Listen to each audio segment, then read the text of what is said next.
Hello बच्चों बच्चों class time हो चुका है। क्लास स्टार्ट करें। क्लास के बाद मुझे आप लोग कुछ बोलना है। क्लास ओवर हो जाए उसके बाद बोलूंगा। बच्चों इन प्रीवियस क्लास में हम लोग एडजस्टमेंट्स के ऊपर डिस्कशंस कर रहे थे। जिसमें मैंने आप लोगों को outstanding, prepaid, accrued and income received in advance के बारे में बताया था। जो भी लास्ट मैंने क्लास में आपको 4 एडजस्टमेंट पढ़ाए थे, वहां पे आपको जो 4 एडजस्टमेंट थे उसमें 2 इंटर रिलेटेड थे और 2 भी इंटर रिलेटेड थे। जैसे कि आपका आउटस्टैंडिंग, जिस तरह आप लोगों का आउटस्टैंडिंग, हेलो, थोड़ा आधा घंटे बाद कॉल कर, हाँ क्लास कर रहा हूं, ठीक है, ओके। हाँ,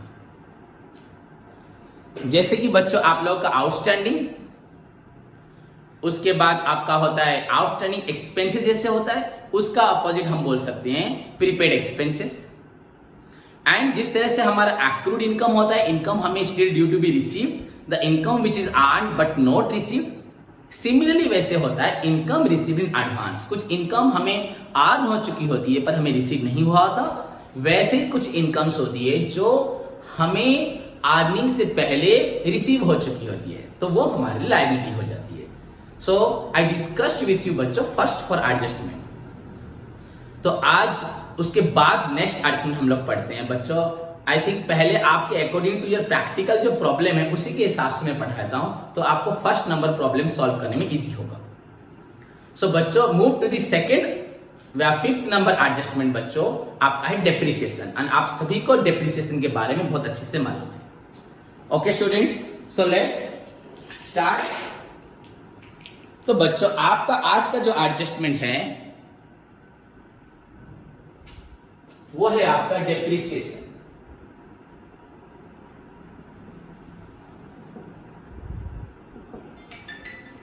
आप सभी को मालूम है डेप्रिसिएशन किसे बोला जाता है।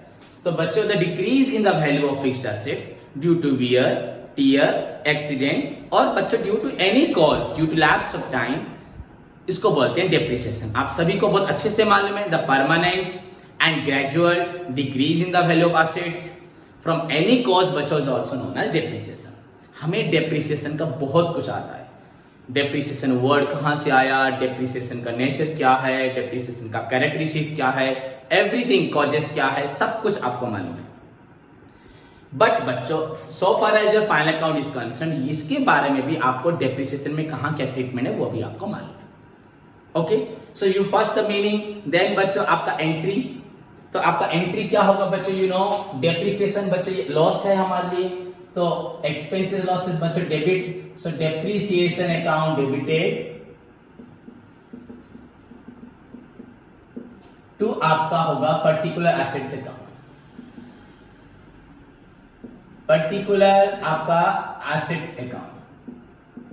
ओके, सो डेप्रिसिएशन अगर at the end of the year में चार्ज होता है और कभी भी अगर while disposing the assets charge होता है, so entry will be depreciation account debited to particular assets account. Okay, then उसके बाद हम लोग पढ़ेंगे बच्चों ट्रीटमेंट। तो ट्रीटमेंट क्या होता है आपका,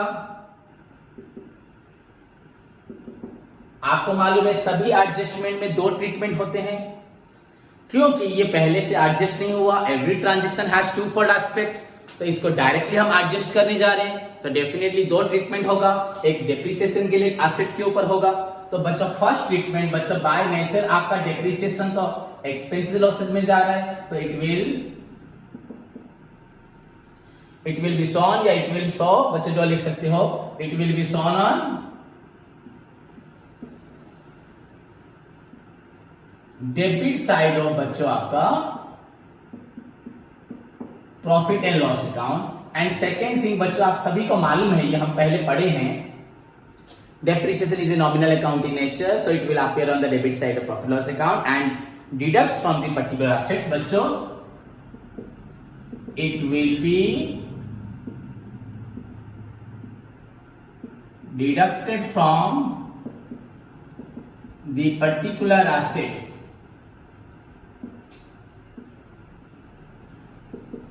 on asset side of balance sheet।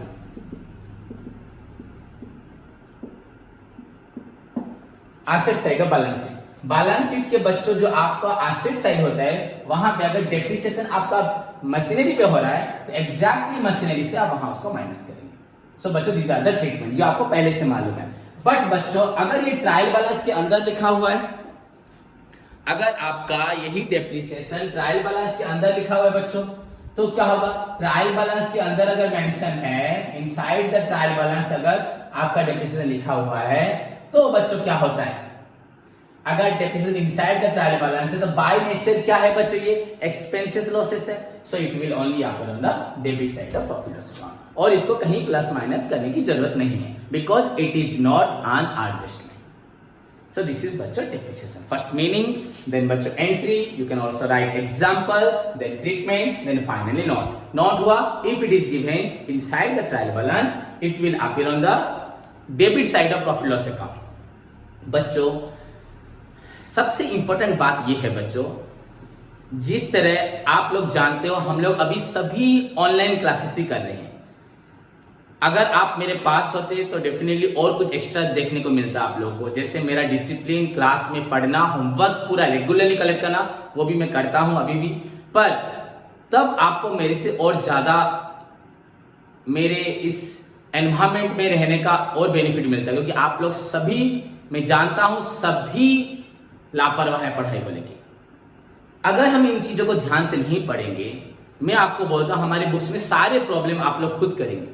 अगर आप इसको अच्छे से नहीं पढ़ेंगे, इससे पहले trading P&L and balance sheet के स्ट्रक्चर को पूरे अच्छे तरीके से नहीं सीखेंगे एंड प्रैक्टिस नहीं करेंगे, बस नॉर्मली क्लासेस करेंगे, टीचर भेज रहे हैं तो क्लास करेंगे, ये बिल्कुल भी आपके लिए बिल्कुल भी फायदेमंद नहीं होगा। अगर आप अपना फ्यूचर कॉमर्स में देखना चाहते हैं, आप मेहनत करना चाहते हैं, तो आपको अपने आप की सोच इस तरह चेंज करनी होगी। ओके बच्चों, तो इसीलिए आप सभी ध्यान रखें,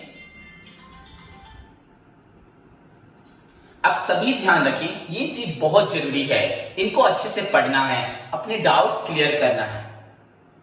तो कितने अच्छे से आप पढ़ोगे, मेरी बातों को सुनोगे, उतना बेनिफिट आपको ही मिलेगा। मैं आज आपको पढ़ा रहा हूं, कल और एक बैच आएंगे उनको पढ़ाऊंगा। तो जो बेहतरीन बनने की कोशिश करेगा, जो मुझे फॉलो करेगा, डेफिनेटली उसका फायदा उसी को ही मिलेगा और किसी को नहीं मिलेगा।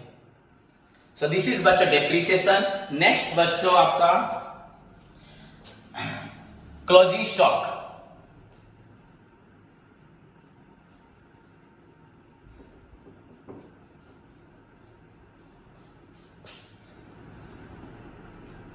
आपका 6 नंबर एडजस्टमेंट हो रहा है बच्चों, क्लोजिंग स्टॉक।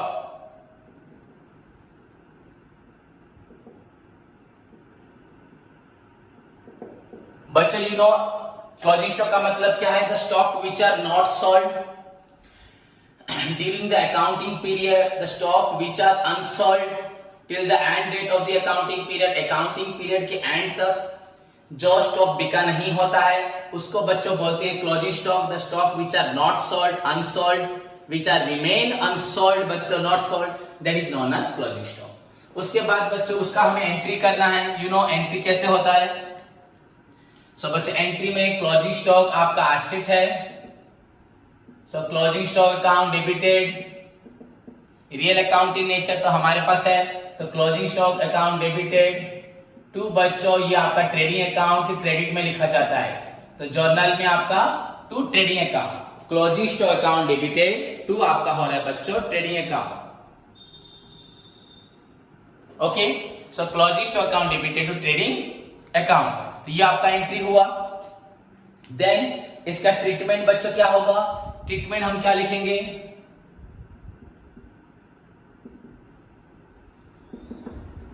ट्रीटमेंट्स लिख सकते हैं, ट्रीटमेंट्स दो हैं।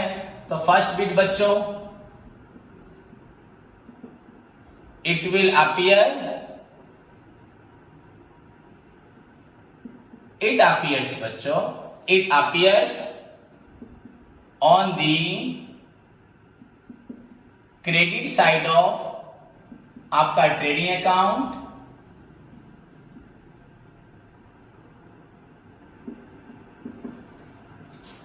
एंड सेकेंड है बच्चों ये it appears on the asset side of आपका बैलेंस शीट। यूजुअली बच्चों पहले तो ट्रेडिंग अकाउंट में आएगा, क्योंकि क्लोजिंग स्टॉक एडजस्ट नहीं हुआ, आपको क्लोजिंग स्टॉक को opening stock then purchase less return minus closing stock करना चाहिए, पर आपने since it is not adjusted from your opening and purchase से माइनस नहीं हुआ, तो डेफिनेटली उसको ठीक करने के लिए आपको क्लोजिंग स्टॉक को पहले क्रेडिट साइड में लिखना पड़ेगा या आप डेबिट साइड में माइनस कर सकते हैं। देन इट्स एन एसेट बच्चों, so it will appear on the asset side of balance sheet. So this is the two treatment, closing stock आपका ट्रेडिंग अकाउंट में 100 होगा, ये एडजस्ट नहीं हुआ है माइनस होगा, या आप क्रेडिट साइड में लिख देंगे। एंड अगेन बच्चों इसको आप लिखेंगे asset side of balance sheet. अगर ये ट्रायल बैलेंस के अंदर है, अगर ये आपका ट्रायल बैलेंस के अंदर है क्लोजिंग स्टॉक, तो बच्चों ये एडजस्टमेंट नहीं है, बाय नेचर ये एसेट है, तो it will appear only on asset side of balance sheet. The very important question for your council exam के लिए, if closing stock appears inside the trial balance, अगर closing stock trial balance के अंदर होता है तो इसको हम लोग कहां लिखते हैं? It appears on the बच्चों asset side of balance sheet only। तब माइनस प्लस बच्चों एडजस्टमेंट प्लस माइनस होता है, यूजुअली ये एडजस्टमेंट नहीं है तो ये एसेट में ही आएगा, क्लोजिंग स्टॉक आपका एसेट है। तो ये क्वेश्चन वेरी इंपॉर्टेंट, अगर क्लोजिंग स्टॉक याद रखो, अभी से लिख भी लो कॉपी में, if closing stock appears inside, if closing stock is given inside the trial balance, it will appear in dash asset side of balance sheet. सिर्फ बैलेंस शीट में आएगा, एसेट साइड में आएगा, लायबिलिटी में तो नहीं आएगा। तो क्लोजिंग स्टॉक अगर ट्रायल बैलेंस के अंदर होगा तो ये हमेशा आपका एसेट में आएगा। क्लियर बच्चों? सो दिस इज द आपका नेक्स्ट एडजस्टमेंट हुआ closing stock. Then move to the next adjustment बच्चों, उसके बाद हम आगे बढ़ते हैं।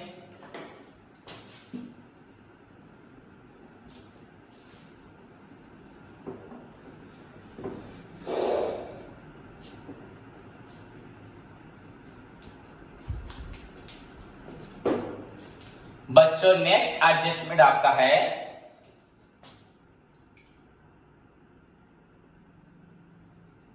बैड डेब्ट। हुआ बैड डेब्ट, या जितनी भी बैड डेब्ट्स होंगी, जो भी आप लिख सकते हैं, एक हो ये जितनी भी आपकी बैड डेब्ट्स होंगी, बैड डेब्ट्स। बच्चों आप सभी को मालूम है बैड डेब्ट का मतलब भी क्या है? द डेब्ट which has gone bad, the डेब्ट which can not be recovered anymore, जो उधार दिया हुआ पैसा कभी मिलता नहीं है।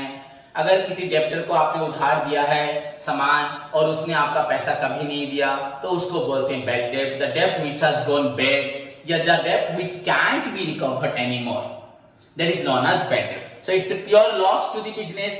तो आपका एंट्री क्या होगा बच्चों? बैड डेब्ट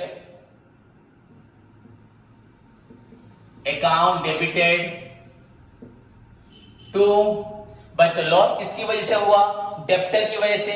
डेब्टर पहले हमारा एसेट था, हमने उसको गुड सोल्ड किया था, तो debtor account debited to sales हुआ था, तो डेब्टर एसेट, अब डेब्टर बच्चों कैंसिल हो गया, वो पैसा नहीं देगा, तो टू क्या हो गया आपका?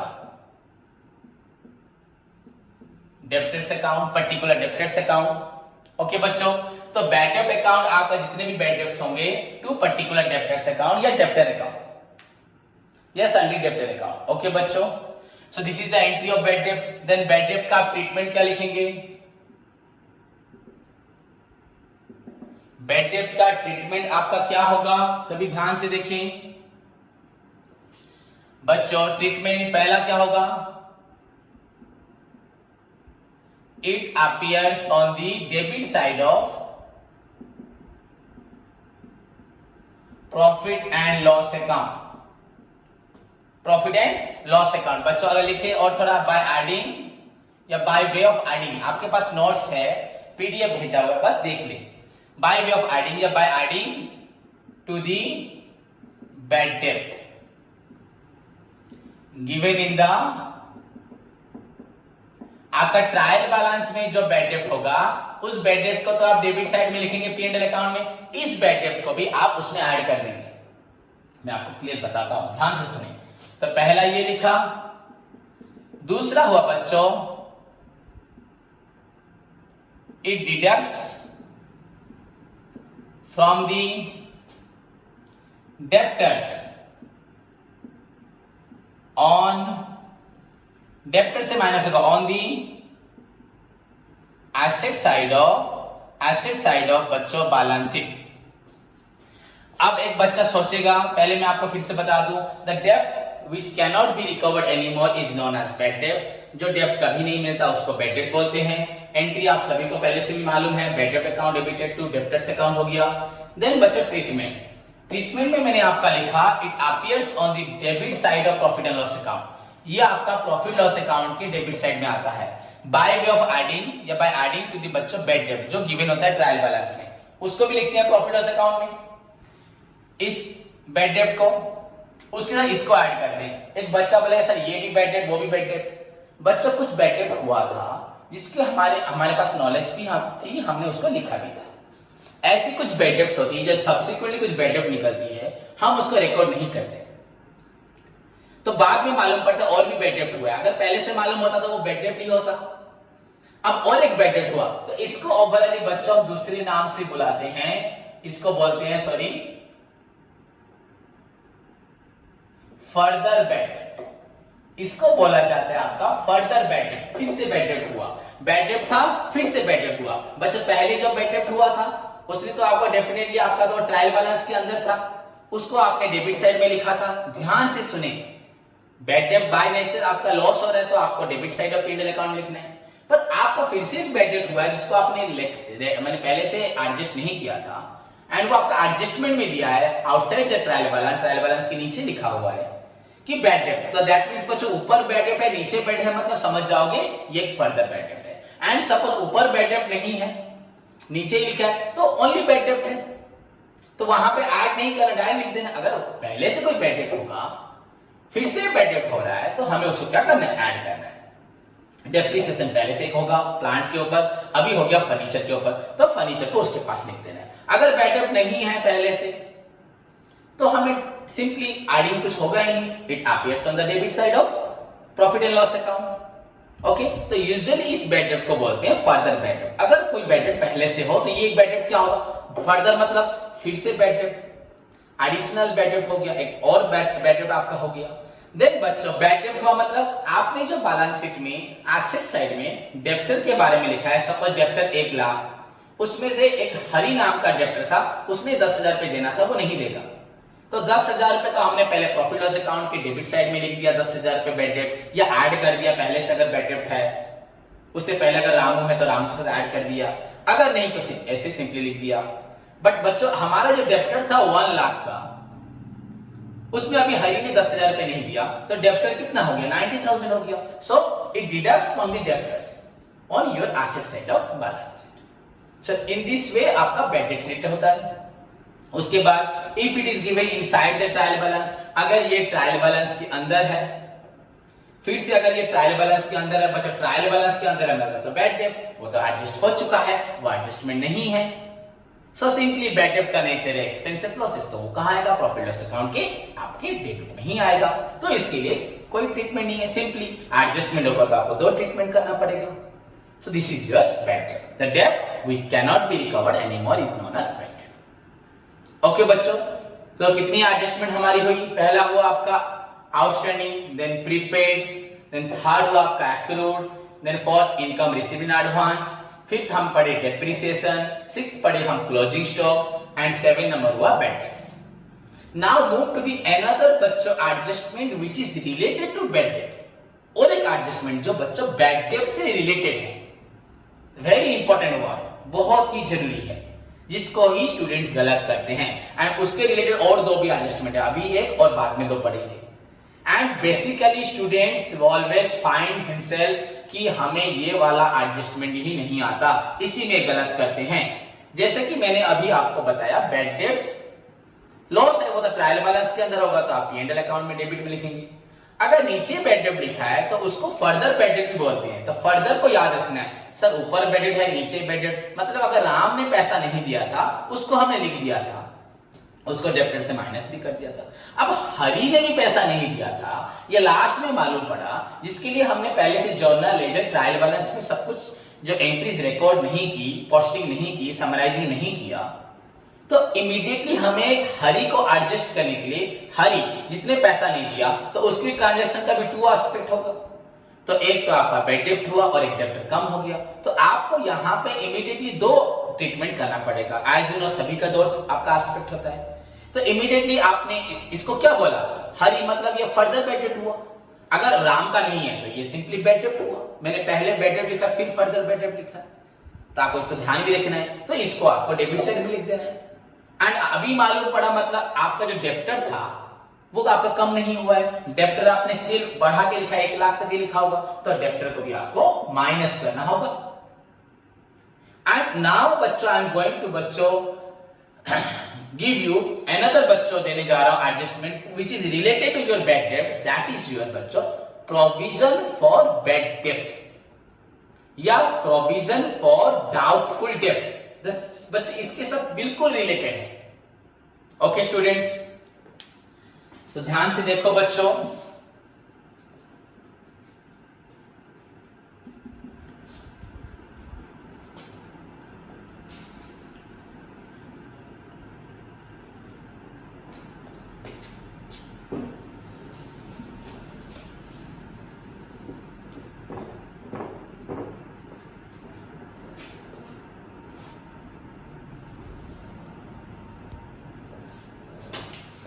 तो अब जो आपका एडजस्टमेंट है बच्चों that is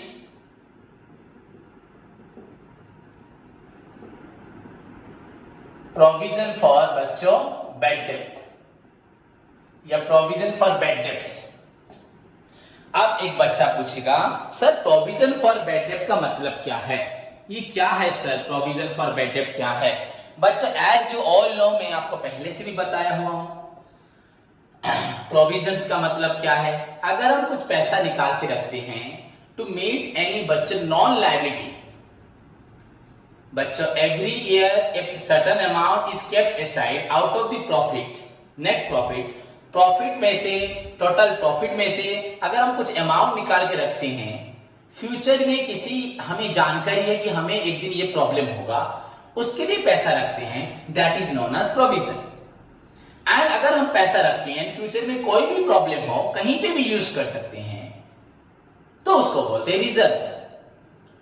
so a part of profit which is kept aside to meet any बच्चों अननोन लायबिलिटी, कोई भी requirement, any contingency, any future requirements को पूरा करने के लिए अगर आप प्रॉफिट से निकाल के कुछ पैसा रखते हैं, दैट इज नोन एज बच्चों रिजर्व।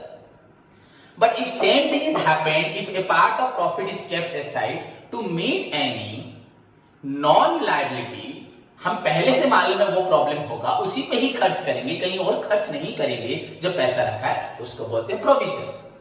एंड नाउ आपका पॉइंट है प्रोविजन फॉर बैड डेब्ट, इसका मतलब हम पैसा रख रहे हैं किसके लिए, बैड डेब्ट के लिए। अभी इस चीज को ध्यान से समझना है बच्चों, पूरा केयरफुली ध्यान से सुनो सभी स्टूडेंट्स। बच्चों देखो, जैसे कि ये हमारा प्रॉफिट एंड लॉस अकाउंट है, इससे पहले ट्रेडिंग अकाउंट इसी के साथ चल रहा होगा, तो प्रॉफिट लॉस अकाउंट ये हमारा है। ओके स्टूडेंट्स, उसके बाद नीचे हमारा होता है बैलेंस शीट, उसके बाद हमारा बनता है बैलेंस शीट आपका, ये मैं आपको बताऊंगा सभी को। ओके, सपोज बच्चों हमें इनकम हुआ 1 लाख, एक्सपेंडिचर हुआ हमारा बच्चों 60,000, इनकम हुआ 1 लाख, एक्सपेंस हुआ 60,000। तो अगर हम इसको क्लोज करते हैं तो 1 लाख एंड 1 लाख, एंड ये आपका हुआ नेट प्रॉफिट जो हम लोग कैरेट डाउन करते हैं ट्रांसफर टू बैलेंस शीट, ये आपका प्रॉफिट हुआ 40,000, 2 लिखते हैं, छोड़ा बस सिंपली बता रहा हूं आप लोगों को। देखिए, सो अगर आपका इनकम हुआ आपका 1 लाख एंड आपका एक्सपेंसेस हो रहा है 60,000, तो प्रॉफिट हो रहा है आपका 40,000। ओके, एंड वैसे ही बैलेंस शीट में आपके बहुत सारे आइटम्स हैं, आपका फिक्स्ड एसेट्स है, इन्वेस्टमेंट्स है, करंट एसेट्स है, उसमें एक करंट एसेट में एक आइटम है आपका डेब्टर्स, सन्ड्री डेब्टर्स। ओके, लिख देता हूं सन्ड्री डेब्टर्स, ये आपका एक आइटम है बच्चों।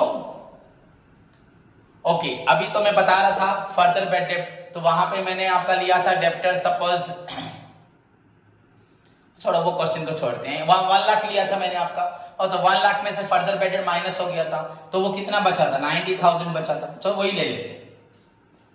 ओके, एंड इस प्रॉफिट को थोड़ा चेंज कर देते हैं, सपोज इसको कर दिया 10 लाख, थोड़ा अमाउंट बड़ा कर देते हैं 10 लाख, एंड आपका खर्च हुआ है 6 लाख, तो आपका प्रॉफिट होता है बच्चों 4 लाख।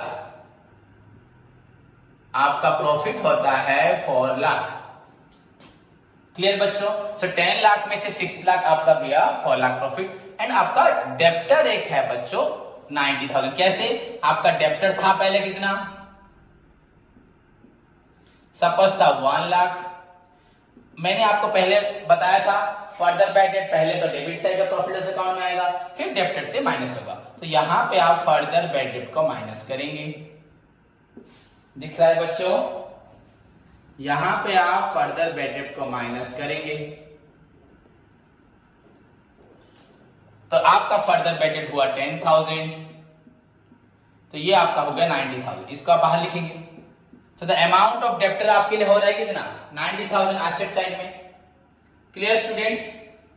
अब एक चीज को आपको ध्यान से देखना है। अभी जो मैं पॉइंट आपको पढ़ा रहा हूं वो आपका पॉइंट है प्रोविजन फॉर बैड डेट। अभी का पॉइंट है आपका प्रोविजन फॉर बैड डेट। इसको बच्चों और बोलते हैं प्रोविजन फॉर डाउटफुल डेट्स। इसको और बोला जाता है प्रोविजन फॉर डाउटफुल डेट्स या provision for bad dates. Okay बच्चों, ध्यान से सभी देखें। सो आपका प्रोविजन फॉर बैड डेट हो या डाउटफुल डेट। अब ये पॉइंट क्या है एक्चुअली समझते हैं। पहली बात तो सबको अगर थोड़ा सा कॉमन सेंस यूज करें तो सभी बच्चे समझ पा रहे। हमने प्रोविजन मैंने पैसा रखा है प्रॉफिट से निकाल के बैड डेट के लिए, पर ये है क्या बच्चों? सन्ड्री डेप्टर था 1 लाख, हरी एक डेप्टर था जिसने मुझे नहीं दिया 10,000, मुझे आज मालूम पड़ा और मैंने उसको पहले से एडजस्ट नहीं किया था तो मैंने उसको माइनस कर दिया। एंड यहां पे भी 6 लाख में आपका लिखा होगा, वहां पे भी बैड डेट होगा। मैंने क्या बोला आप लोगों ने सुना? हरी जब मुझे मालूम पड़ा बैड डेट वो हमें पैसा नहीं देगा, पहली बार मैंने उसको यहां डेबिट साइड में पुट कर दिया एंड डेप्टर से माइनस कर दिया 10,000। तो हमारा टोटल डेप्टर रहा अभी 90,000। ना बच्चों क्या होता है, कभी कभी मुझे ऐसा फील होता है कि मुझे और 1-2 जने पेमेंट नहीं देंगे या इतना पेमेंट में से मुझे इतना पैसा नहीं मिलेगा।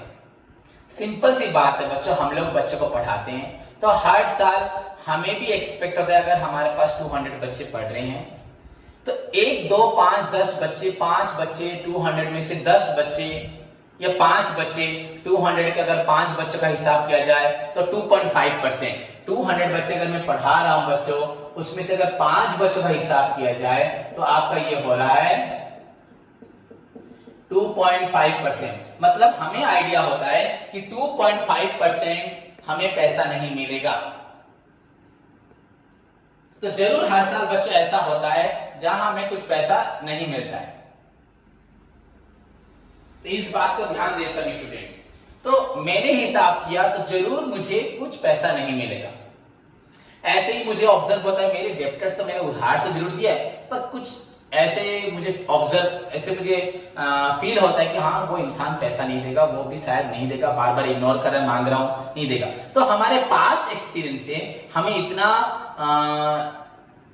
एक्सपीरियंस हो जाता है, इतना अनुमान हो जाता है, एक्सपेक्टेशंस हम कर लेते हैं, एस्टिमेट कर लेते हैं कि जरूर हमें जितना पैसा मिलना है 90,000 जो भी हमें मिलना है बच्चों, उसमें से क्या होगा 2.5% या सपोज 5% या 10%। सपोज यहाँ पे 20 लोग पैसा नहीं देंगे तो 10% हमें पैसा शायद अभी भी नहीं मिलेगा। मेरी बात सुनो, मुझे फील हुआ कि मेरे को हाँ 1 लाख का डेप्टर था, 10,000 हरी नहीं दिया, मालूम हो गया तो इतने 90,000 मुझे पैसा देंगे तो ये एसेट्स है, नेक्स्ट ईयर भी स्टार्ट जब होगा आपका 90,000 डेप्टर होगा। पर मुझे ऐसा फील क्यों हो रहा है कि शायद और भी कुछ लोग 10% लोग हैं जो पैसा नहीं देंगे। अगर उन्होंने कमिंग ईयर नहीं दिया, नेक्स्ट ईयर, ये तो इस साल का बन रहा है, नेक्स्ट ईयर नहीं दिया उन्होंने मुझे पैसा, तो बच्चों क्या हुआ सोचिए खुद। अगर वो लोग मुझे पैसा नहीं देते तो क्या होगा? मेरा लॉस होगा, लॉस इसी साल का होगा। अगर मुझे मालूम होता अभी से कि तुम मुझे पैसा नहीं दोगे, महेश रमेश मुझे पैसा नहीं देंगे, तो मैं क्या करता, डेप्टर को यहां और माइनस कर देता। एंड सबसे मेन बात है इस, और मुझे अगर मालूम पड़ता कि 10,000 रुपये नहीं मिलेगा या 20,000 रुपये नहीं मिलेगा महेश रमेश से, तो और यहां 20,000 रुपये लिख देता, 6,20,000, तो मेरा प्रॉफिट हो जाता 3,80,000। अगर मुझे मालूम होता कि रमेश महेश पैसा नहीं देंगे कंफर्म, अगर वो लोग इंसॉल्वेंट हो जाते, पैसा नहीं मिलता, तो उनके 20,000 30,000 जो भी अमाउंट था उसको तो यहां माइनस कर देता, एंड साथ ही साथ मैं यहां से भी माइनस कर देता, यहां पे भी 100 कर देता एक्सपेंडिचर में, माइनस नहीं 100 करने से मेरा खर्च बढ़ जाता एंड प्रॉफिट कम हो जाता। इस साल का प्रॉफिट जो 4 लाख दिखा रहा हूं वो प्रॉफिट में आप लोगों को 3,80,000 दिखाता। तो बच्चों अगर मैं नेट प्रॉफिट 3,80,000 दिखाता तो टैक्स भी 3,80,000 पे होता, मेरा इनकम को 3,80,000 बोला जाता। किसी भी एंगल से इस प्रॉफिट को 4 लाख नहीं बोलता, तो मुझे ओवर टैक्स भी देना नहीं पड़ता, ओवर इनकम भी दिखाना नहीं पड़ता। बल्कि मैंने क्या किया, मुझे मालूम नहीं महेश रमेश देंगे कि नहीं देंगे, पर मुझे फील हो रहा है कि नहीं देंगे, तो मैंने उनको इतना केयर नहीं किया, नहीं देंगे, नहीं देखा जाएगा अगले साल। बच्चों इस साल तो अपने प्रॉफिट को ज्यादा कर दिया ना, अगले साल नहीं देंगे तो लॉस क्या अगले साल का हुआ, इस साल डेप्ट दिया था आपने तो इस साल का लॉस हुआ है, अगले साल नहीं हुआ। पर हमें मालूम नहीं है कि वो देंगे कि नहीं देंगे। तो यहां पे आपके पास एक प्रोविजन है। अब ये प्रोविजन मतलब वो पैसा रखने वाला नहीं बोल रहा, एक रूल है कि आप यहां पे अकाउंटिंग प्रिंसिपल्स में कन्वेंशन, आपका जो कॉन्सेप्ट कन्वेंशन होता है, तो कन्वेंशन में बच्चों आप नहीं पढ़े हो, बताऊंगा मैं आपको, एक कंजर्वेटिज्म होता है। अगर मुझे फील हो रहा है कि वो इंसान पैसा नहीं देंगे, या मुझे मालूम है हर साल ऐसे मेरे 10-15 बच्चे मुझे पेमेंट नहीं देते, हर साल मेरा कुछ पैसा डूब जाता है, वो कितना है 10% है या 5% है, तो उसके बेस पे मैं क्या कर सकता हूं, चाहूंगा तो यहां पे और एक खर्च लिख सकता हूं, टू प्रोविजन। छोड़ो इस प्रोविजन वर्ड को छोड़ देते हैं हम लोग, हम लिख देते हैं इस प्रोविजन को, इसको लिख देते हैं डाउटफुल डेब्ट। डाउटफुल डेब्ट, तो बच्चों डाउटफुल डेब्ट का मतलब क्या है मुझे बताओ। डाउटफुल कि एक डेब्ट है, उधार जो डाउट में है कि मुझे पैसा मिलेगा कि नहीं मिलेगा। कितना पैसा है, सपोज 20,000, तो ये आपका प्रॉफिट कम हो गया 3,80,000, नो प्रॉब्लम, कोई प्रॉब्लम नहीं, कोई दिक्कत नहीं, आपका प्रॉफिट 3,80,000 हो गया। अब बच्चे बोलेंगे सर अगर वो इंसान पैसा दे देंगे, कोई बात नहीं, पैसा कब देंगे, इस साल देंगे, इस साल तो नहीं देंगे ना, अगले साल देंगे, अगले साल देंगे तो इनकम तो अगले साल हुआ, तो इस डाउटफुल डेब्ट को अगले साल क्रेडिट साइड में लिख देंगे, इनकम साइड में लिख देंगे, ऑल प्रोविजंस, तो पैसा मिल गया।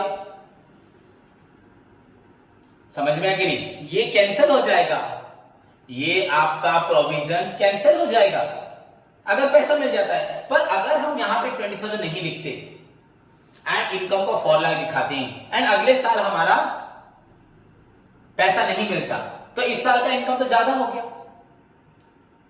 अगले साल कैसे माइनस करेंगे, वो गलत हो जाएगा, गलत हो जाएगा बच्चों। इसीलिए हमने प्रोविजंस रखा। हमारे पास प्रॉफिट 4 लाख जरूर हुआ है, पर 20,000 प्रॉफिट को मैंने अलग से निकाल के रख दिया।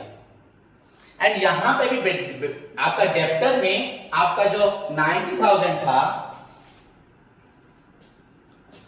बच्चों, 90,000 यहां से और एक माइनस कर दिया, प्रोविजंस 20,000 सपोज माइनस कर दिया, तो आपका डेप्टर रहा 70,000 कि हाँ मुझे जरूर 70,000 डेप्टर्स मेरे हैं, वो मुझे पैसा देंगे, पर 90,000 है उसमें जो डाउट लग रहा है 20,000, नो प्रॉब्लम, अगर ये लोग दे देंगे तो जरूर अच्छी बात है, हमारा जो एडजस्ट होगा नेक्स्ट ईयर चेंज हो जाएगा।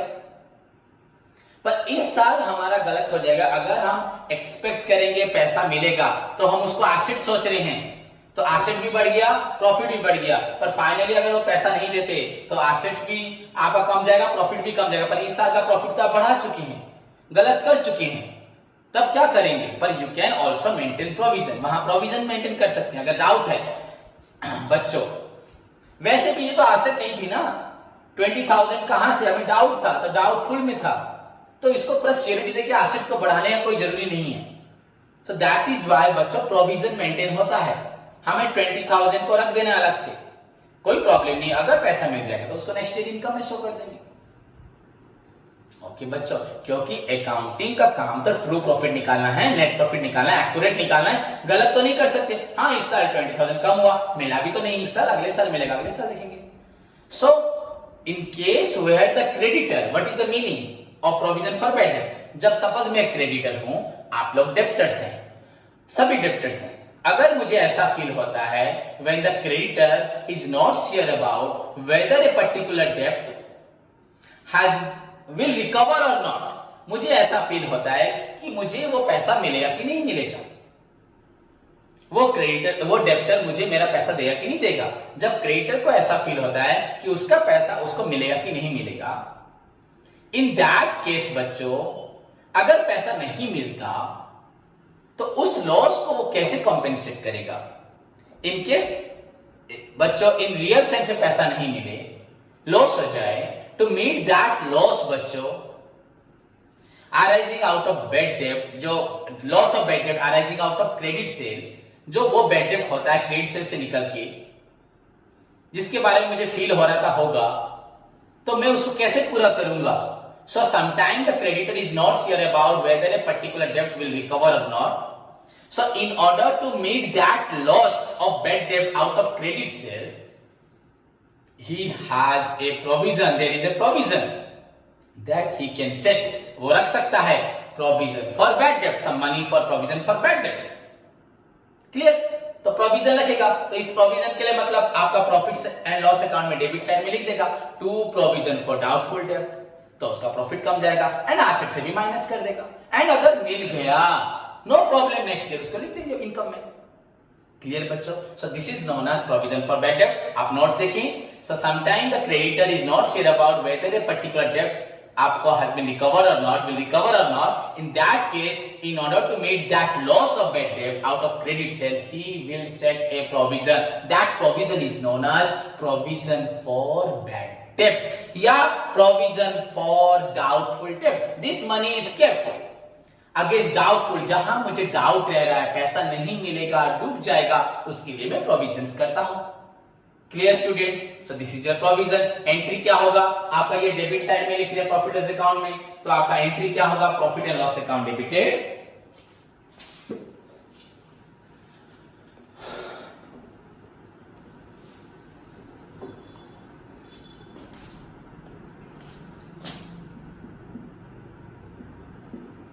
Profit and loss account debited to provision for bad debt. Provision for bad debt लिखना जो है, डाउटफुल डेट लिखना वही है।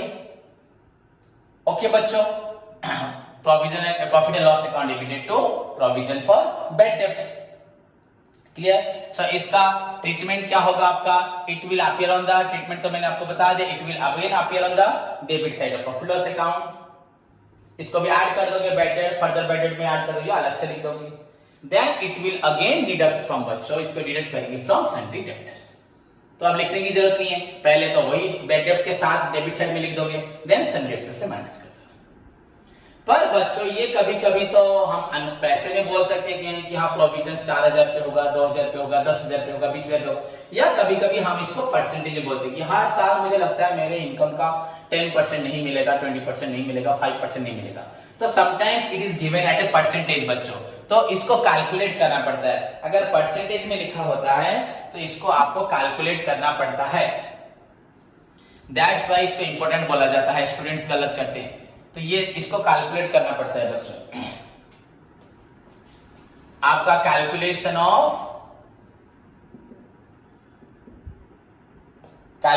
ऑफ बच्चों, ध्यान से देखें, कैलकुलेशन ऑफ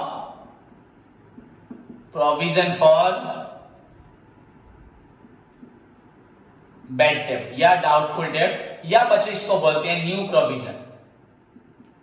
एक नया प्रोविजन बना बच्चों, डेट हो रहा है हमें इसलिए, तो इसका फॉर्मूला है बच्चों good debtors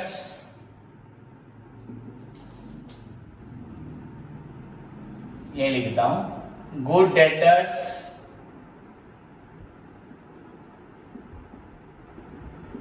into R by 100। देखिए बच्चों, इसका फॉर्मूला है good debtors into R by 100। एक बच्चा बोले सर गुड डेटर का मतलब क्या? अभी तक तो डेटर पढ़े, गुड डेटर क्या है?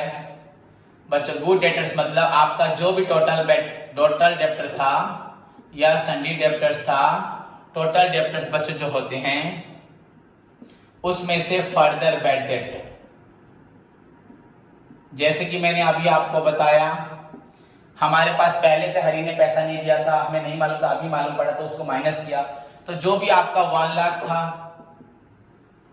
हाँ रामू का माइनस हुआ है, उसमें से 10,000 माइनस किया फर्दर बैड हरी का, तो आपका डेप्टर रहा कितना? 90,000। आपका डेप्टर रहा 90,000। तो डेप्टर अगर आपका 90,000 रहता है बच्चों, ध्यान से देखें, तो 90,000 ये आपका गुड डेटर, मतलब सभी माइनस करने के बाद जितना बच रहा है, ये तो नहीं मालूम होगा, ये तो अभी हम निकाल रहे हैं। अगर कोई बैड डेप्ट ऐसा होगा हमें माइनस नहीं किया, ऊपर वाले बैड डेप्ट जो ट्रायल बैलेंस में है वो सब एडजस्ट हो चुके, उनमें कोई प्रॉब्लम नहीं है।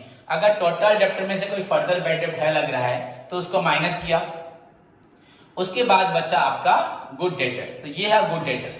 इसके ऊपर आपका आर मतलब रेट, आपका जितना भी परसेंटेज ऑफ रेट होगा, परसेंटेज और रेट होगा बच्चों प्रोविजंस के लिए, कि हमें 5% चांस नहीं मिलने का, तो 90,000 इंटू 5 by 100, 10 by 100, 2.5 by 100 जो भी होगा। So this is the way of calculating बच्चों आपका provision for bad debt. Then इसको डेबिट साइड में लिखेंगे एंड सनी डेबिट से माइनस करेंगे। सो दिस इज योर बच्चों 9th नंबर आपका एडजस्टमेंट, शायद आपका outstanding, prepaid, accrued, income received in advance, आपका depreciation, closing stock, bad debt 8 number बची है प्रोविजन फॉर बैड। इससे पहले भी और है, मैंने आपको बताया कि आपकी बुक से प्रॉब्लम स्टार्ट करना है तो उसके लिए हमें ये समझना है, तो वहां पे भी आपका प्रोविजन फॉर बैड डेट आप बुक में लिखेंगे होगा। सो ओके बच्चों, so this is all about your बच्चों फर्स्ट आपका 8 एडजस्टमेंट। होप सारे बच्चे समझ पाए हैं, एंड अगर समझ पाए तो इसी को फॉलो करके प्रॉब्लम स्टार्ट करें, डेफिनेटली क्वेश्चन नंबर 1 आपका सॉल्व हो जाएगा। अगर आपने फॉर्मेट को पढ़ा है, अबाउट ट्रेडिंग अकाउंट कैसे बनाते हैं, प्रॉफिट लॉस अकाउंट कैसे बनाते हैं, balance sheet, and in adjustment को पूरी तरह से फॉलो करते हैं, कहां पे कौन सा एडजस्टमेंट नीचे लिखा है ट्रायल बैलेंस के नीचे, उसे कहां ऐड करना है, कहां शो करना है, कहां लेस करना है, तो आप प्रॉब्लम कर पाएंगे। तो कोशिश करें आज, नेक्स्ट क्लास में प्रॉब्लम स्टार्ट करेंगे, तब तक अपना ख्याल रखें। और एक बात जो आप सभी को बताना है, मैं कल आपको बोला था कि पेरेंट्स से बात करना है, कुछ पेरेंट्स बात किए, कुछ पेरेंट्स बात नहीं किए। मैं आज स्ट्रिक्टली बोल रहा हूं कि मुझे सारे पेरेंट्स से बात करना है, पेरेंट्स से सिर्फ। तो आप लोगों का ड्यूटी है मुझे पेरेंट्स से बात करवाए, अदरवाइज मुझे खुद उनको कॉल करना पड़ेगा। कॉल करूंगा तो फिर मैं स्ट्रिक्टली आपके ऊपर बोलूंगा। तो सारे स्टूडेंट्स अपनी पढ़ाई के लिए अपने पेरेंट्स को बोलेंगे सर बात करना चाहते हैं, जिनको टाइम नहीं है तो वो आज कॉल करें या कल कॉल करें, पर सभी को कॉल करना पड़ेगा, कंपल्सरी फॉर ऑल, सभी के लिए। क्लियर बच्चों, धन्यवाद।